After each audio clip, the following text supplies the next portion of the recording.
Welcome back to Starlight Sunsets. Have you seen in one of my previous videos, I just did a short, was kind of just playing around about having a like new washing machine. And so I threw it out on Marketplace and was going to sell it. But a lot of people had asked me questions and like, does the Wringer work? After trying it, no, it doesn't seem to work.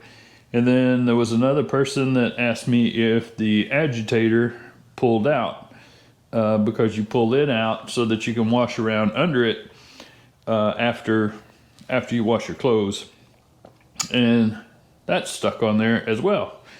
Now the agitator does work, and the handle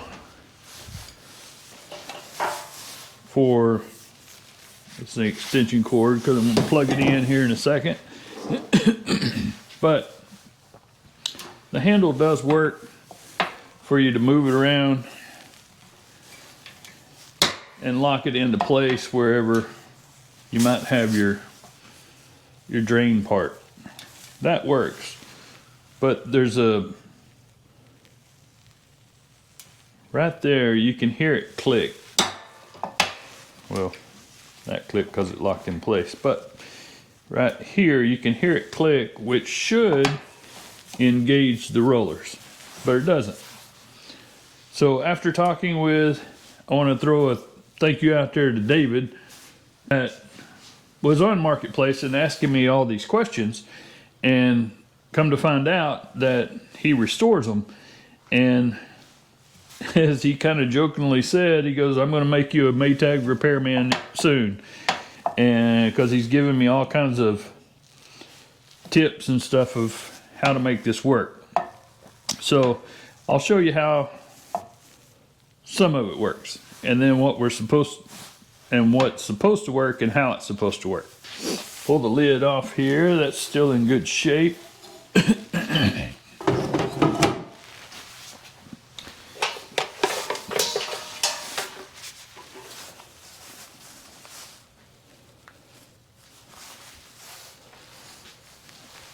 And let's get it plugged in then. As you can see, whenever you pull this handle out on the front, the agitator does work, which is a good thing. And then you press it in and it'll stop. Then you're supposed to be able to turn this handle to right there and the rollers should start working. So I thought, well, maybe it's in this gearbox or something like that. But after talking with David and going, hey, just a general idea, what year model you think this is? He said, well, it looks like it's probably closer to the end of whenever Maytag made the Wringer washers, which was in '83, I believe.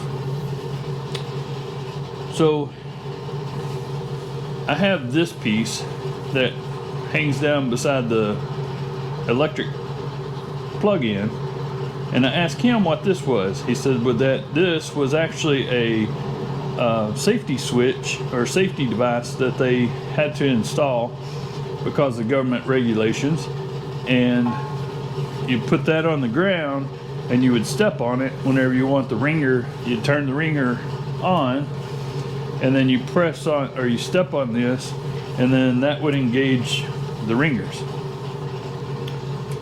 So after looking at this, you can see that there's a crack, and he had told me that this is airtight. It's just an air bubble that basically is going to push something to engage the Wringer underneath. So we'll climb under there and take a look and see what we can find.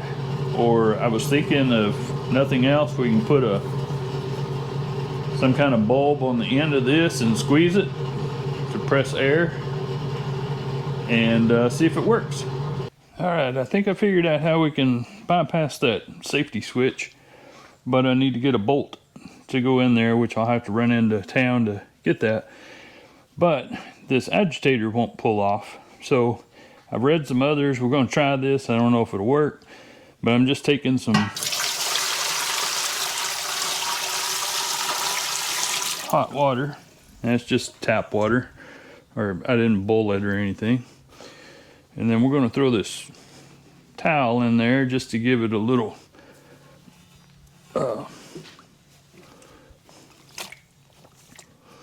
resistance. I think we'll get one more can of, or one more pot of hot water. Plug it in and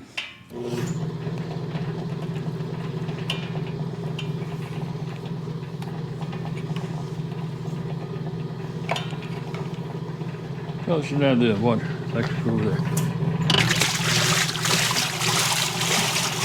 Oh yeah, almost splashed me. So we'll let that run for a little while. I'm sure it's just got a bunch of sediment in the bottom of it. Well, we got the end of the house boards replaced that were rotting out. I just need to paint them now and put the trim back on it. And what I'm doing is the other corner of the house is the same way. You can see that just rotted over time and just needs to be replaced. I had to replace one right here on this little cover over the back porch, over the back door. And then we got a really bad one here that the board's actually about to fall off there, looks like. But the rest of it looks like it's in pretty good shape. It's just right there, probably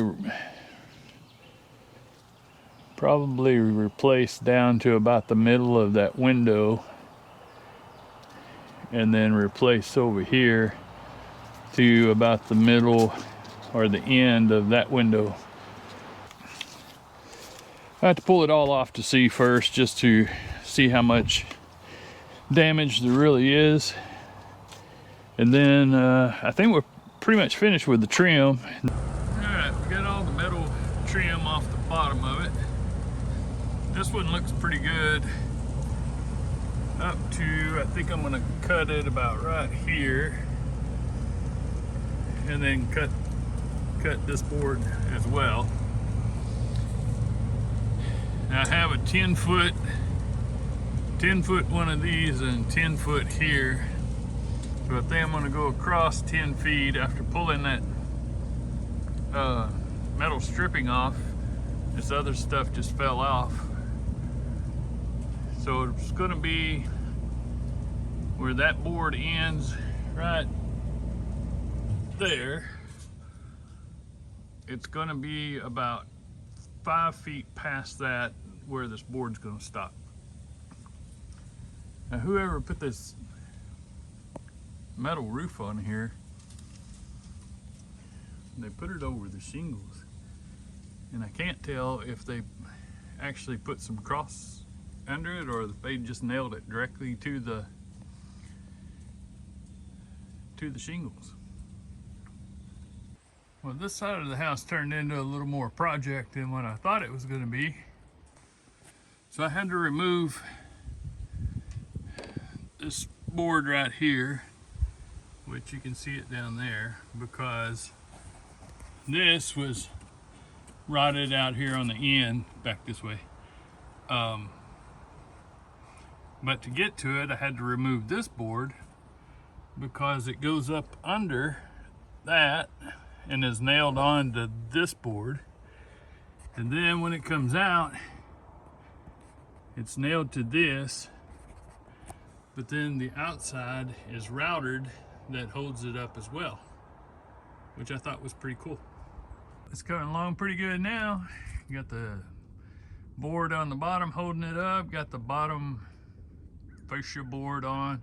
Just got to put the outside board, get it painted, and good to go. All right, we got the end of the house fixed up. You can see where the new part is with painted. Need to come back and paint the rest of the house. Got the new cover out here replaced. And then over here, get out of the sun. Had to replace down to where the board hasn't been painted, all the way down to where you can see the different color of paint. Just got to finish painting that part there and we'll be good to go. So if anyone has any ideas of how to get that agitator loose, leave it in the comments below and let me try that. If you have knowledge of how to bypass that safety switch on these old Maytag Wringer washers, leave that in the comment as well. So I guess we'll leave you now, and thanks for watching and hope to see you back soon. Have a great day.